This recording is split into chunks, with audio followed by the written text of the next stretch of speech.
मैं ले ही लूंगी, इतना ऐड आता है ना यूट्यूब पे, अपनी ही वीडियो पे ऐड देखने पड़ते हैं। वैसे भी मुझे मतलब मैं इस पे लोगों के ताने सुन चुकी हूँ, अपने समकक्षी जो मेरे लोग हैं वो मजाक उड़ाते हैं। अभी देखो एक बार फर्स्ट क्वेश्चन देखो,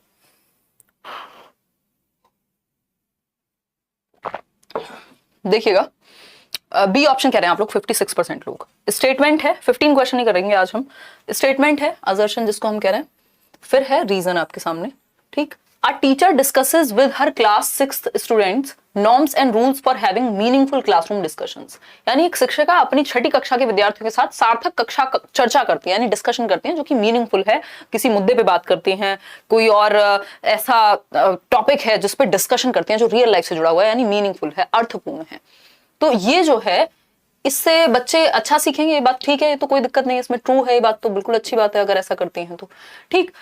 फिर है रीजन, इसका रीजन क्या दिया है, teacher should always be in control in the class and dictate classroom rules without consulting the students. के क्या करना चाहिए, पहली बात तो डिस्कशन किस बात पे हो रहा है कि क्या नॉर्म्स और रूल्स होने चाहिए क्लास में, वो बैठ करके डिस्कशन हो। जैसे पेरेंट्स भी घर पे बैठ के डिस्कस कर सकते हैं कि बेटा इतने बजे आना है और इसका रीजन ये है, और आप अपना बता रहे हैं कि इसका रीजन ये है, तो एक नॉर्म्स या रूल्स जो है वो म्यूचुअली डिस्कस होकर के सेट हो रहे हैं। एक रिलेशनशिप में भी ऐसा हो सकता है, ठीक है। तो ये हुआ पहला तरीका जो कि सही तरीका है कि डिस्कशन के थ्रू जो भी नॉर्म्स हैं, रूल्स हैं, तरीके हैं, तौर तरीके हैं रहने के, वो निर्धारित हुए। लेकिन रीजन क्या दिया इसका, इसका रीजन ये दिया कि टीचर को हमेशा कंट्रोल में रखना चाहिए क्लास को, और बच्चों को डिक्टेट करना चाहिए, हिटलर बन जाना चाहिए, बच्चों के ऊपर बैठ करके उनको जीने नहीं देना चाहिए, या फिर, और इसका रीजन क्या है, classroom rules without consulting the students, अपने आप रूल्स सेट हो जाए चाहे बच्चे उसमें खुश हो ना हो, है ना। तो जब जिन रूल्स में आप खुश नहीं है उनको कहां से निभाएंगे, ठीक है। तो सी ऑप्शन कह रहे हैं आप लोग, ज्यादातर लोग। चलिए देख लेते हैं, both A is true but R is false. ये बात बिल्कुल सही है कि ए जो है वो बिल्कुल सही है कि बच्चों के साथ, क्योंकि चाइल्ड सेंटर्ड क्लासरूम की हम बात करते हैं, बाल केंद्रित शिक्षा की, आज शाम में टॉपिक भी डिस्कस कर रहे थे, तो वहां बच्चा और टीचर दोनों एक्टिव है, टीचर और स्टूडेंट दोनों एक्टिव है किसी भी काम में। तो C option is the right answer. ऐसा नहीं है कि सिर्फ ए सही है या दोनों सही हैं, वो सब यहां नहीं चलेगा, सिंपल सी बात है। आगे बढ़ेंगे क्वेश्चन नंबर 2 पर, देखिएगा। इन अ सोशियो कंस्ट्रक्टिविस्ट क्लासरूम, बहुत क्वेश्चन आए हुए हैं इस बार। सोशियो कंस्ट्रक्टिविस्ट मतलब सामाजिक रचनावादी, यानी समाज के साथ मिलकर के जहां रचना हो रही है, यानी बच्चे ग्रुप्स में सीख रहे हो। किसकी याद आ रही है, वाइगॉस्की की याद आती है। जैसे आप समाज सुनते हैं, संस्कृति सुनते हैं और भाषा सुनते हैं, सोसाइटी, कल्चर और लैंग्वेज, तो सीधा वाइगॉस्की को याद कर लिया कीजिए। देखिए एक बार आंसर दीजिएगा पोल में,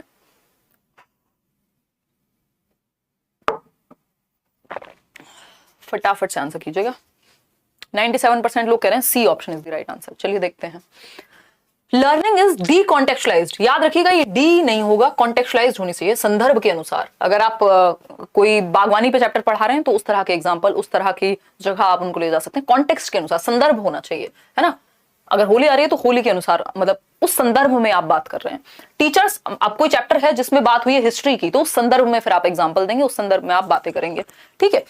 फिर आता है B option, teachers are in total control of the classroom, यानी जो शिक्षक हैं वो एक पूरी तरह से नियंत्रण रखें बच्चों पे। तो अभी हिटलरशाही नहीं चलेगी, टीचर सेंटर्ड क्लासरूम नहीं चलेगा। ट्रेडिशनल क्लासरूम जो कि आपका पारंपरिक तरीका है कि चॉक एंड टॉक मेथड, यानी बोलो और सिर्फ लिखो, या फिर डंडे का इस्तेमाल करो, या टीचर के अनुसार सब कुछ तय हो, वो सब नहीं चलेगा। अभी बच्चे को केंद्र में रख के आपको एक्टिविटी करानी होती है। स्टूडेंट्स कंस्ट्रक्ट, डेमोक्रेटिक होना चाहिए क्लासरूम, कंट्रोल में या हिटलरशाही की बजाय, जो हम डिक्टेटरशिप की अगर बात करें उसकी जगह डेमोक्रेटिक होना चाहिए, जैसे लोकतंत्र में होता है अगर हम बात करें, जहां सब किसी को, मतलब हर किसी को बोलने की आजादी है, राइट। आगे बढ़ेंगे, सी ऑप्शन है, students construct knowledge by interacting with each other and the teacher. यानी अब देखो, आपको हमेशा याद रखना है जिसमें बच्चे और टीचर दोनों एक्टिव हैं और भले की बात हो रही है, यानी जो बच्चे हैं वो नॉलेज को कंस्ट्रक्ट करते हैं एक दूसरे के साथ और टीचर के साथ इंटरेक्ट करके, वो अपनी समझ को विकसित करते हैं, वो अपने बेसिकली आइडियाज को डिस्कस करते हैं और चीजें होती हैं, ठीक। आगे बढ़ेंगे डी ऑप्शन पे, assessment is summative and standardised. ये जो है स्टैंडर्डाइज्ड वर्ड यहाँ ठीक नहीं है, फ्लेक्सिबल होना चाहिए, और एक बार को स्टैंडर्डाइज चल भी जाता, समेटिव मतलब जजमेंटल, सिर्फ नंबर देने के लिए, वो नहीं होना चाहिए। तो सी ऑप्शन एकमात्र सही उत्तर आपके पास बचा। अब आएंगे क्वेश्चन नंबर 3 की तरफ, पोल में जवाब दीजिएगा। एजुकेशन पॉलिसी 2020 के ऊपर क्वेश्चन है, which of the following statement is correct as per new education policy 2020, यानी कौन सा एक स्टेटमेंट सही है नई शिक्षा नीति 2020 के अनुसार। बताएंगे आप फटाफट से कमेंट करके। पहला ऑप्शन है मोनोलिंगुअलिज्म। दुनिया की कोई पॉलिसी जो अच्छी है, बच्चे के हित में है, वो मोनोलिंगुअलिज्म नहीं मल्टीलिंगुअलिज्म को बढ़ावा देगी। मोनोलिंगुअलिज्म का मतलब क्या? मोनो का मतलब होता है सिंगल, तो मोनो का मतलब है सिर्फ एक भाषा का प्रयोग। भाई अलग अलग भाषाएं बोलने वाले बच्चे होंगे, मल्टीलिंगुअल होना चाहिए, बहुभाषी होना चाहिए, अलग अलग भाषाएं बोलने वाले बच्चे होंगे, अलग अलग तरीके से समझने वाले बच्चे होंगे, तो डाइवर्सिटी को प्रमोट करना है। फिर आता है B option, emphasis should be placed on rote learning. रट्टे पे तो आप बिल्कुल भी नहीं जोर दे सकते। एम्फेसिस मतलब आप जोर देंगे कि बच्चा रटे और परीक्षा में पास हो जाए, तो ये तो बच्चे के लिए जहर के जैसा है। फिर आता है C option, use of technology should be discouraged for divyang students. जो दिव्यांग बच्चे हैं, जो स्पेशल नीड वाले बच्चे हैं, उनके लिए आप टेक्नोलॉजी का यूज नहीं करेंगे। भाई टेक्नोलॉजी तो आजकल सब जगह पे है, मैं और आप सीख रहे हैं, कैसे सीख रहे हैं? टेक्नोलॉजी के माध्यम से सीख रहे हैं, और टेक्नोलॉजी उनको हेल्प करता है। कई बार ब्रेल मेथड हुआ, या कोई किसी को हियरिंग इंपेयरमेंट है तो उसको आप कुछ विजुअल दिखा रहे हैं, कोई टच एंड फील मटीरियल है, तो ये तो गलत हो जाएगा। सिर्फ एकमात्र डी ऑप्शन सही है जो 91% लोग दे रहे हैं, वो है flexibility should be provided for students to choose their learning trajectories and programmes. यानी बच्चों को फ्लेक्सिबिलिटी यानी लचीलापन, यानी थोड़ी फ्रीडम मिलनी चाहिए कि वो अपने लिए जो कार्यक्रम है या एक्टिविटीज हैं उनको चुन पाए, राइट? तो D option is the right answer over here. आगे बढ़ेंगे नेक्स्ट क्वेश्चन पे, क्वेश्चन नंबर 4। क्वेश्चन नंबर 4 देखिएगा एक बार। क्वेश्चन नंबर 4 कहता है असर्शन, अगेन एक स्टेटमेंट दिया है और उसका रीजन है, तो आपको देखना है कि क्या ये जो स्टेटमेंट है वो सही है कथन, और अगर कथन सही है तो क्या कारण सही है उसका, ठीक, या दोनों सही है, ठीक है? तो देखते हैं। The new learning should be based upon proceeding facts and information and related to what children already know. यानी जो नया अधिगम, जो नया ज्ञान, जो नई चीज आप सिखा रहे हैं, वो पूर्व ज्ञान से संबंधित हो, वो प्रीवियस नॉलेज से बेस्ड हो, और लाइफ से भी आप कनेक्ट कर दें उस इन्फॉर्मेशन को। और जो बच्चा पहले से जानता है उसमें ही अगर आप नया कनेक्ट कर देंगे तो ईजी हो जाएगा समझने के लिए। तो ये तो एनी डे ही बेटर तरीका होता है कि आप प्रीवियस नॉलेज यानी पूर्व ज्ञान से जोड़ दें बच्चे के नए ज्ञान को, ठीक है? अब आता है इसका reason, children learn in a spiral and not a linear way. ये बात बिल्कुल सही है। बच्चे क्या है, स्पाइरल यानी चक्रीय ढंग से सीखते हैं, वर्तुलाकार ढंग से सीखते हैं। ऐसा नहीं है कि स्ट्रेट लाइन की तरह सीखेंगे कि 20% आज सीखा 20 ही कल सीखेंगे, 20 ही परसों सीखेंगे। हो सकता है आज 5 सीखा कल 15 सीख लें, हो सकता है वो 75 हो जाए परसों, ठीक है? तो ये स्पाइरल चलेगा, यानी दोनों ही बातें सही है, both A and R are true, और R is the correct explanation, है ना? ऐसा नहीं है ना कि आर करेक्ट ना हो, आर भी करेक्ट है। तो ए option is the right answer. अब इसमें ये बात हमें ध्यान में रखनी है, दिमाग में रखिएगा, चाहे बात डेवलपमेंट की हो, चाहे बात आपकी लर्निंग की हो, दोनों स्पाइरल होंगे, लीनियर नहीं हो सकते। लीनियर का मतलब होता है रेखीय, लीनियर बोले तो रेखीय, एक रेखा में चलने वाला, मतलब बिल्कुल सेम स्पीड से स्ट्रेट लाइन की तरह जो सीधी रेखा में चलेगा, उसको हम कह रहे हैं लीनियर। ये हो गया लीनियर। क्या डेवलपमेंट ऐसा हो सकता है कि बिल्कुल सीधी रेखा में 2+2 हर दिन 4 हो जाए? हो सकता है किसी स्टेज में ज्यादा हो, किसी में कम हो, किसी में आगे जाए, किसी में पीछे जाए। इसी तरह से आपकी लर्निंग भी होती है जीवन में, ठीक है? तो अगर हम लर्निंग की बात कर रहे हैं तो हम कह सकते हैं स्पाइरल को वर्तुलाकार या चक्रीय कहेंगे, ठीक है? ये ध्यान में रखिएगा, चाहे बात डेवलपमेंट की हो, चाहे लर्निंग की हो, यानी विकास के बारे में हो, चाहे अधिगम के बारे में हो बात। ये कैसा होगा? आगे पीछे आगे पीछे आगे पीछे। दैट मीन्स आपने आज ये सीखा, इसके बेस पे आपने कुछ और ऐड किया कल, वो और बड़ा बन गया, मतलब आप प्रीवियस नॉलेज से कनेक्ट करते जा रहे हैं, एक स्टेज में आगे जा रहे हैं, फिर थोड़ा सा कंसोलिडेट कर रहे हैं, उस चीज को मजबूत कर रहे हैं, फिर आगे जा रहे हैं, फिर रुक रहे हैं, पीछे आ रहे हैं, फिर आगे जा रहे हैं। तो ये डेवलपमेंट में भी यही होता है, विकास में भी, है ना? एक स्टेज में मान लो आपकी हाइट बढ़ गई, दूसरी स्टेज में आपकी जो बॉडी है, जितनी हाइट बढ़ी है उसमें ताकत आ रही है, एक तरह से आपका उछलना कूदना ये सब हो रहा है, ठीक है? प्रवीण कुमार कह रहे हैं एक लड़की ने धोखा दे दिया। हम तो यहाँ क्या कहें, मतलब पागल हैं, हमने यहाँ कुछ लिखवाया हुआ है कि हम यहाँ क्या बात कर रहे हैं, आपकी लड़की नहीं खत्म हो रही, कैसे चलेगा जीवन ऐसे, हैं? प्रवीण संडे को करेंगे बात, कोई बात नहीं, होती है ये सब चीजें, दुनिया में हो आप, दुनिया का हिस्सा हो, तो ये सब चीजें भी होंगी लाइफ में, तो इनको पार्ट एंड पार्सल की तरह लेके आगे बढ़िए, है ना? डेवलपमेंट की बात करें अगर, या फिर लर्निंग की बात करें, है ना? अधिगम हो चाहे विकास हो, दोनों ही क्या होंगे? स्पाइरल होंगे, वर्तुलाकार होंगे, ना कि लीनियर होंगे। और धोखा कोई किसी को नहीं देता, सबसे ज्यादा धोखा लोग खुद ही को देते हैं। तो ऐसे लोगों से बच के रहो और अपने जीवन में आगे बढ़ो, ठीक? स्ट्रेट लाइन नहीं हो सकती, चाहे वो लर्निंग हो चाहे वो डेवलपमेंट हो, वो सीधी रेखा नहीं हो सकती, ना लाइफ ही सीधी रेखा होती है, आगे पीछे होता रहता है, स्ट्रेट लाइन नहीं हो सकती। It can't be a straight line at all, ठीक है जी? बात बिल्कुल क्लियर हो गई ये बात? कोई समस्या परेशानी दर्द कुछ तो नहीं है? मैं हरी मैम यहाँ यही सब चलता है, आप सारे चैट पढ़ेंगी तो एग्जैक्टली अंकिता, इस चक्कर में मैं काम के कमेंट्स भी नहीं पढ़ पाती हूँ, क्योंकि जो सामने आ गया वो आ गया। देखिए एक बार, A option is the right answer. आगे बढ़ेंगे यार, जीवन बना लो फिर ये सब बातें बाद में किस्सों की तरह दोहराओगे तो समझ में आएगा, बट जीवन खराब करके यही बातें रह जाएंगी, है ना। चलो खैर संडे को करेंगे इस बारे में बात। क्वेश्चन नंबर 5 देखिए, in order to facilitate learning among students a teacher should dash students to participate in classroom discussions and other dash activities. यानी कि विद्यार्थियों के अधिगम को सुसाध्य करने के लिए, बेहतर करने के लिए एक शिक्षिका द्वारा विद्यार्थियों को कक्षा चर्चा और अन्य डैश गतिविधियों में भाग लेने से डैश करना चाहिए। तो आपको क्या करना चाहिए, प्रोत्साहित करना चाहिए कि बच्चे जो हैं गतिविधि में पार्ट लें। तो डिस्करेज क्यों करेंगे आप बच्चे को, तो एनकरेज करना है आपको। तो या तो ये होगा या तो ये होगा, ठीक। तो हम क्या करेंगे, बच्चे को टीचर शुड एनकरेज यानी प्रोत्साहित करें, जो शिक्षिका हैं, to participate in classroom discussions, के क्लास में जो भी चर्चा हो उस पर वो भाग लें, एंड अदर कोलैबोरेटिव एक्टिविटीज या मीनिंगफुल एक्टिविटीज। मीनिंगलेस लिखा हुआ है फिर तो हट ही जाएगा ये। कोलैबोरेटिव, ये काफी मुश्किल क्वेश्चन बन जाता अगर ये यहाँ पे ये लिखा होता आपका मीनिंगफुल, क्योंकि दोनों ही सही हो जाते फिर तो, ठीक है। तो कोलैबोरेटिव यानी जहां पे बच्चे एक साथ, और वैसे भी डिस्कशन की बात हो रही है तो आंसर कोलैबोरेटिव ही होता, मीनिंगफुल भी नहीं हो पाता, ठीक है। तो कोलैबोरेटिव यानी सहयोगात्मक, ठीक, कि मतलब बच्चों को आप एक तो करेंगे प्रोत्साहित कि कोई चर्चा चल रही है, किसी मुद्दे पे बात हो रही है, हाँ ना। अभी क्या चक्कर है, मैं आपको थोड़ा अच्छा टॉपिक दे देती हूँ, जिन लोगों को ऐसे प्यार व्यार में, गर्लफ्रेंड बॉयफ्रेंड में इंटरेस्ट है, तो ये बेबी बाबू सोना और ये सब करने की जगह पे आप अच्छे टॉपिक्स पे डिस्कशन कर सकते हैं।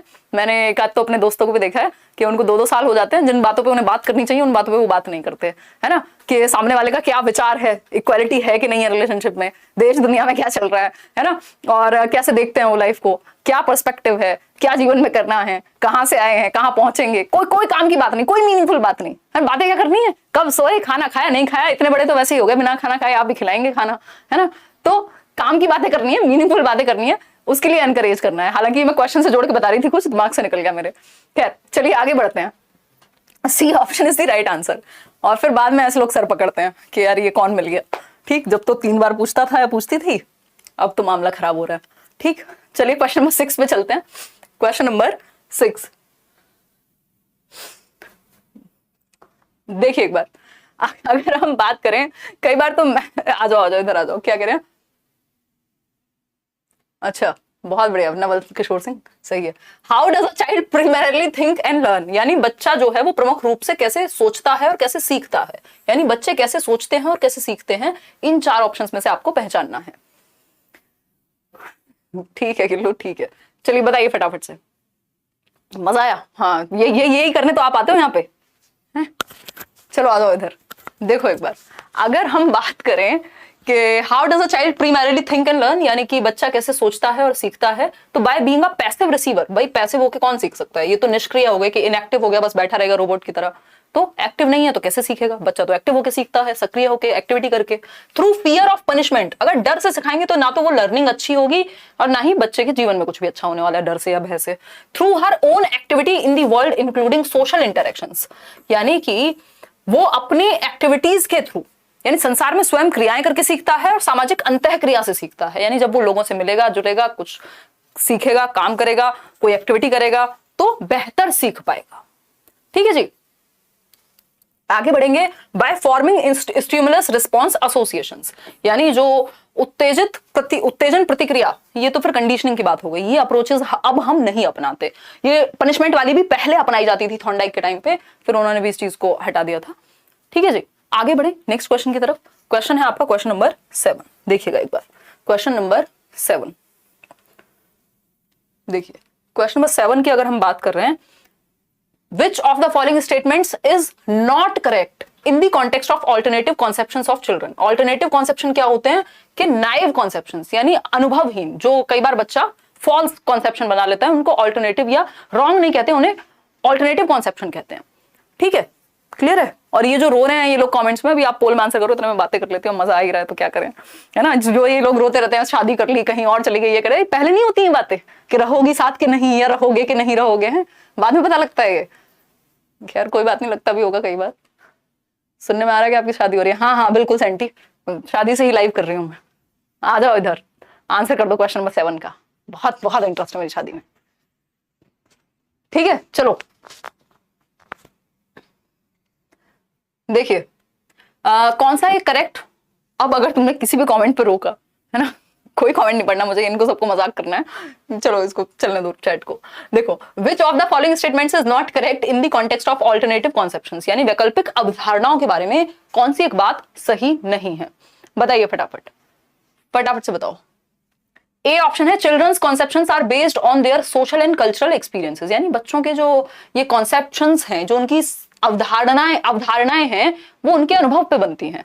भाई अगर किसी बच्चे ने ये देखा कि मदर डेयरी से अगर दूध आता है, उसने कभी गाय भैंस को देखा ही नहीं, भाई कहीं मत रोको इस चैट को ना, नॉर्मल कंटिन्यू कर दो, ध्यान भटकता है।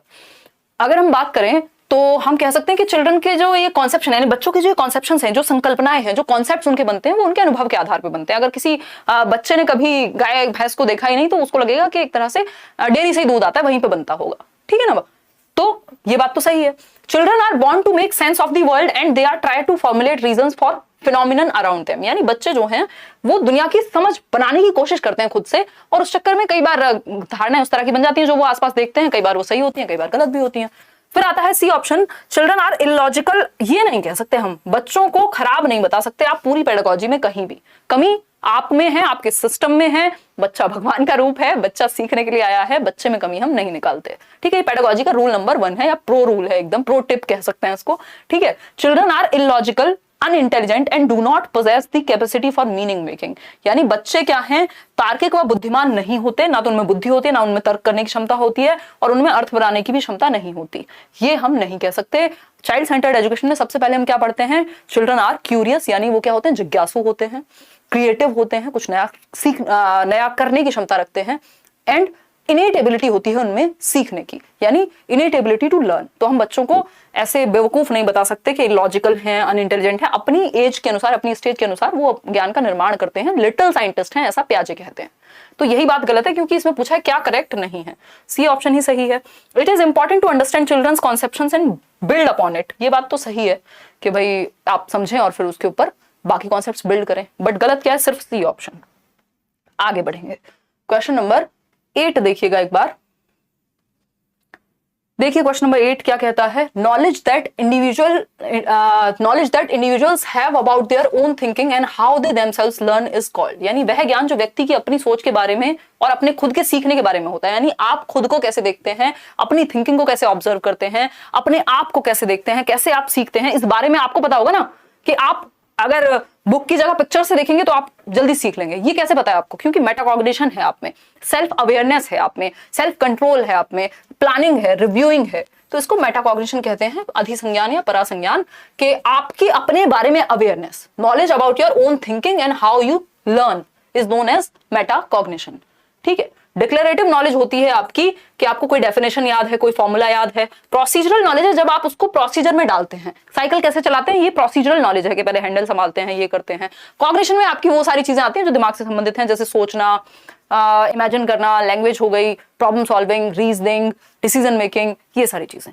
तो अपने थिंकिंग के बारे में अवेयर होना मेटाकॉग्निशन है, या थिंकिंग अबाउट थिंकिंग भी बोल देते हैं इसको। क्वेश्चन नंबर 9 देखिएगा एक बार, क्वेश्चन नंबर 9 देखिए, students should be encouraged to set dash goals and adopt a dash view of ability, यानी जो बच्चे हैं वो उनको एनकरेज किया जाना चाहिए किस तरह के गोल्स, यानी किस तरह के उद्देश्य सेट करने के लिए, और किस तरह की चीजों को अडॉप्ट करना चाहिए, उनको अपनाना चाहिए। जवाब दीजिएगा पोल में फटाफट से, और लाइक शेयर करना आप भूल जाते हैं ये बेबी बाबू के चक्कर में, हैं ये सारे क्वेश्चन का बहुत टाइम आपके पास। केवीएस पीआरटी का न्यू बैच अभी तो ऐसा सच नहीं आएगा, अभी सीटेट के बैच में एडमिशन ओपन है, और आपका ये आएगा पेडागॉजी स्पेशलिस्ट मंथ के लास्ट तक कोशिश करेंगे, नहीं तो नेक्स्ट मंथ लाएंगे। चलिए आ जाइए फटाफट से, फटाफट बताइए ब्लूम टैक्सोनॉमी का वीडियो कब बनाएंगे। यार ये 2-3 वीडियोस हैं जो पेंडिंग है, मैं बनाती हूँ, चलो एक एक करके। हाँ बिल्कुल सही बात है शोभित, भावी शिक्षक और शिक्षिकाएं हैं आप लोग, है ना, शर्म करो, कैसे कमेंट करते रहते हो, फालतू कमेंट्स हैं। देखो एक बार किस दिन मैं सीरियस हो गई ना फिर बताऊंगी। चलो एक बार अगर हम बात करें, student should be encourage to set, किस तरह के गोल, मास्टरी गोल्स, बिल्कुल सही बात है, ईगो वाले तो नहीं कि भाई खुद को ऊपर दिखाना है। मास्टरी ओरिएंटेड, ये बात तो डन हो गई कि मास्टरी ओरिएंटेड यानी पारंगतता हो, जिसमें वो सब मास्टर बन जाए किसी सब्जेक्ट या टॉपिक के, ऐसे गोल्स होने चाहिए, ना कि performance oriented. And adopt a क्या एंटिटी व्यू या फिर incremental view about ability, B option is the right answer. आप लोग दे भी रहे हैं 49% लोग सिर्फ, कि एक तो महारत उन्मुख होना चाहिए, यानी आप किसी चीज पे महारत हासिल करने या पारंगत बन जाएं, उसमें मास्टर बन जाएं। आपका गोल ये होना चाहिए, ना कि कितने नंबर ले आए, यानी परफॉर्मेंस गोल की जगह क्या होना चाहिए, मास्टरी ओरिएंटेड गोल। दूसरा, ये मानना कि क्षमता यानी जो एबिलिटी है दैट कैन बी इंक्रीज्ड और दिस इज इंक्रीमेंटल, यानी हम अपनी क्षमता को बढ़ा सकते हैं यदि हम खुद पे काम करें, ये आपकी सोच होनी चाहिए। ठीक है, क्लियर है बात? आगे बढ़ते हैं नेक्स्ट क्वेश्चन पे। क्वेश्चन नंबर 10 देखिए, क्वेश्चन नंबर 10 देखिए, which of the following factors are responsible for children's failure in schools, यानी कौन से फैक्टर्स, कौन से तत्व बच्चों के फेल होने में इन्वॉल्व होते हैं स्कूल्स के अंदर, यानी स्कूल में बच्चों की असफलता के लिए निम्नलिखित में से कौन से कारक जिम्मेदार हैं, बच्चे फेल क्यों होते हैं, इसका रीजन स्कूल से रिलेटेड बताना है आपको। 4 ऑप्शंस आपके सामने हैं और उनमें से किसी को चूज करना है। देखिए, फियर एंड एंग्जाइटी यानी डर और भय की वजह से अगर पूरे टाइम उनके दिमाग में यही रहेगा मुझे फर्स्ट आना है, पास नहीं हुआ तो घर वाले ये कर देंगे, वो नहीं मिलेगा, तो बेसिकली वो असफल होने के चांसेस बढ़ जाते हैं अगर आप रिजल्ट के बारे में ज्यादा नेगेटिव सोचते हैं। तो अगर डर है आपके अंदर तो दिक्कत है। ये भी सही रीजन है, मतलब हाँ फेलियर का सही रीजन है, तो ये तो सही हो गया। बोर्डम एंड कंफ्यूजन, ये सब नेगेटिव है आपकी लर्निंग के लिए, लेकिन फेलियर का कारण है सारे के सारे। इसको 2 तरह से पूछा जा सकता है कि लर्निंग के लिए नेगेटिव या अफेक्ट करने वाले कौन से फैक्टर्स हो सकते हैं, सारे। और अगर पूछा जाए जैसे इसमें पूछा गया है कि फेलियर के क्या कारण हो सकते हैं, तो सारे। ठीक, random and confusion, boredom and confusion, अगर बोर हो जाएंगे और कंफ्यूज रहेंगे, उलझन में रहेंगे तो नहीं सीख पाएंगे। इररेलेवेंट करिकुलम, करिकुलम ही काम का नहीं है, आप पढ़ना चाहिए, आप सीखना चाहिए कुछ और, सिखाया जा रहा है कुछ और। फिर है डीकॉन्टेक्चुअलाइज्ड पेडागोजी, यानी कॉन्टेक्स्ट में ही नहीं है पेडागोजी, मतलब आप समझ ही नहीं पाते, जीवन से जोड़ ही नहीं पाते। चारों बातें गलत हैं और गलत हैं तो इसीलिए सही है क्योंकि पूछा ही गलत है। तो first, second, third and fourth, D option is the right answer over here. आगे बढ़ेंगे नेक्स्ट क्वेश्चन पे। क्वेश्चन नंबर है 11, 4 क्वेश्चन और हैं आपके सामने। क्वेश्चन नंबर 11 देखिएगा, विच of the following statements is not correct, यानी कौन सा एक स्टेटमेंट, कौन सा एक कथन सही नहीं है। नॉट पूछा है, जिन क्वेश्चंस में नॉट पूछा जाता है, जिन क्वेश्चंस में एक्सेप्ट लिखा जाता है, जिन क्वेश्चन में लीस्ट लिखा जाता है, उन क्वेश्चंस को बहुत ध्यान से पढ़ के जवाब देना होता है। ठीक, ऐसे 3 इडियट्स वाले कान खड़े कर लेने होते हैं, ध्यान से आंसर करना होता है। ठीक है, तो कौन सा एक जो है वो कथन सही नहीं है, ठीक है, सही नहीं है, इसलिए पूरा क्वेश्चन पढ़ के समझना जरूरी है। ठीक है, अगर हम बात करते हैं, यहाँ ब्लूम टेक्सोनॉमी भी लिख लेती हूँ मैं कहीं, अगर हाँ लिखा हुआ है पहले से। ठीक है, अगर हम बात करते हैं बी ऑप्शन की, तो development is influenced only by heredity, जो कि आप लोग कह रहे हैं, चलिए अच्छी बात है। Development is sequential and orderly, ये बात हमें पता है कि क्रमबद्ध होता है, स्टेजेस वाइज होगा और व्यवस्थित होगा, एक ऑर्डर में होगा। ऐसा नहीं है कि कल आप उठे और आप 6 फीट के हो गए, आज 4 के थे, है ना, एक क्रम में होगा। ठीक, development is influenced only by heredity, ये कहना गलत होगा कि सिर्फ हेरिडिटी या आनुवंशिकता से प्रभावित होता है। भाई डेवलपमेंट किसका प्रोडक्ट है, डेवलपमेंट प्रोडक्ट है हेरिडिटी इनटू एनवायरनमेंट का। ठीक है, यानी आनुवंशिकता एवं वातावरण दोनों का गुणनफल है। All spheres of development are interrelated, बिल्कुल जितने भी प्रकार हैं, फिजिकल, कॉग्निटिव, सोशल, इमोशनल, यानी शारीरिक, संज्ञानात्मक, सामाजिक और सामवेगिक, ये 4 मुख्य प्रकार हैं विकास के, ये सब आपस में संबंधित होते हैं। अगर दिमाग परेशान होगा तो शरीर भी ठीक से काम नहीं करता कई बार, ये मतलब क्या है, आपस में जुड़े हुए हैं। जिस दिन इमोशनली अच्छा महसूस नहीं कर रहे हैं उस दिन हो सकता है 4 लोगों से मिलने का मन भी ना करे, दैट मीन सोशल, इमोशनल, यानी डेवलपमेंट के सभी प्रकार आपस में जुड़े हुए हैं। फिर है individuals differ in the rate of development, यानी विकास की गति व्यक्तिगत होती है, यानी डेवलप रेट अलग हो सकता है, इंडिविजुअल डिफरेंसेस इसमें हो सकते हैं, बिल्कुल सही बात है। तो बी ऑप्शन गलत है कि सिर्फ हेरिडिटी से प्रभावित होता है, बाकी सारे ऑप्शंस आपके यहाँ सही है। होपफुली आपको ये बात बहुत अच्छे से समझ में आ गई होगी। दिव्या को बहुत इंटरेस्ट है मेरे रिलेशनशिप स्टेटस में। चलो दिव्या आगे बढ़ते हैं, मैंने पूछा आपसे, है दिव्या, मैंने पूछा नहीं पूछा ना? चलो आगे बढ़ते हैं, आप खुद ही बताते हो, मैं क्या करूं। क्वेश्चन नंबर 12 देखो एक बार, अगर हम बात करें क्वेश्चन नंबर 12 की, तो क्वेश्चन नंबर 12 क्या कहता है, which of the following is a sensitive period for acquiring language, यानी कि भाषा अर्जन के संदर्भ में निम्नलिखित में से कौन सा चरण संवेदनशील है, यानी सेंसिटिव है, या fastest period of language development भी हम इसको कह सकते हैं कि सबसे तेजी से भाषा विकास इसी उम्र में होता है, या फिर दूसरा नाम इसका हो सकता है, एक क्वेश्चन इस पे आता ही आता है 100%, अगर सीटेट की बात करें तो क्रिटिकल पीरियड कौन सा है लैंग्वेज को लेकर के, तो आप फटाफट से बताएंगे, है ना। अरे होती तो इतना बोल पाती क्या है? देखो एक बार,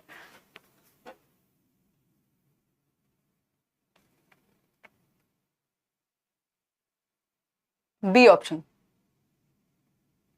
90%, यानी अर्ली चाइल्डहुड, बिल्कुल सही बात है, इसमें कोई दिक्कत परेशानी है ही नहीं। 2 से 6 वर्ष आपका ठीक है, 3 से 6 भी मिल जाएगा कई जगह पे। प्रारंभिक बाल्यावस्था ये लैंग्वेज डेवलपमेंट के लिए सबसे ज्यादा क्रिटिकल होता है। अगर हम बात करें तो नॉम चॉम्स्की भी इसी को वो कहते हैं कि ये क्या सेंसिटिव पीरियड है, क्रिटिकल पीरियड है, लैंग्वेज एक्विजिशन डिवाइस सबसे ज्यादा यहाँ पे प्रभावशाली होगा, सबसे तेजी से बच्चा भाषा यही इसी उम्र में सीखेगा। आगे बढ़ेंगे नेक्स्ट क्वेश्चन। क्वेश्चन में 13 देखिएगा, dash and dash are the secondary agencies for socialisation of children, यानी डैश और डैश जो है वो सामाजिकरण के द्वितीयक कारक हैं। Family and neighbourhood, religion and parents, school and religion, family and school. देखो फैमिली स्कूल एक साथ आ रहे हैं तो काम नहीं बनेगा, क्योंकि फैमिली जहां आ गई वो हो गया प्राइमरी, ठीक, पेरेंट्स आ गए तो अगेन प्राइमरी हो गया। सिंपल बच्चा, स्कूल और रिलीजन क्या है, सेकेंडरी है, द्वितीयक है, क्योंकि फैमिली कभी भी सेकेंडरी नहीं हो सकती। फैमिली प्राथमिक कारक है, फैमिली प्राइमरी कारक है अगर हम बात करें डेवलपमेंट की, उसकी सोशलाइजेशन की, और स्कूल क्या है, सेकेंडरी है। आगे बढ़ेंगे क्वेश्चन नंबर 14 पर। जीन पियाजे के बारे में बात हो रही है, आसान क्वेश्चन है, देखिएगा जरा।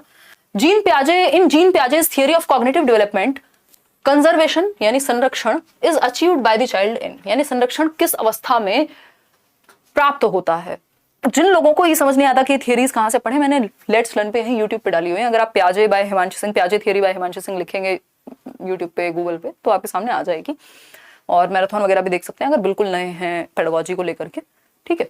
तो सेंसरी मोटर में तो भाई ऑब्जेक्ट परमानेंस आती है, प्री ऑपरेशनल में सिंबॉलिक स्टेज है आपकी, फॉर्मल में हाइपोथेटिको डिडक्टिव रीजनिंग। सीसीएस यूनिवर्सिटी नहीं, क्या है, कॉन्क्रीट कंजर्वेशन, क्लासिफिकेशन और सीरिएशन, ये 3 गुण आपके मूर्त संक्रियात्मक यानी कॉन्क्रीट ऑपरेशनल 7 से 11 वर्ष की उम्र में आते हैं पियाजे की स्टेज में। संरक्षण क्या है कि बच्चा ये समझने लग जाएगा कि क्वांटिटी या क्वांटिटी शेप और साइज के चेंज होने से क्वांटिटी सेम रहती है, यानी अगर 100 ml पानी है, 200 ml पानी है, तो चाहे मैं इस मग में डालूं, किसी और शेप में डालूं, वो 200 ml ही रहेगा, यानी क्वांटिटी यानी वॉल्यूम सेम रहता है, चाहे हम आकार बदल दें, चाहे हम प्रकार बदल दें, ठीक है।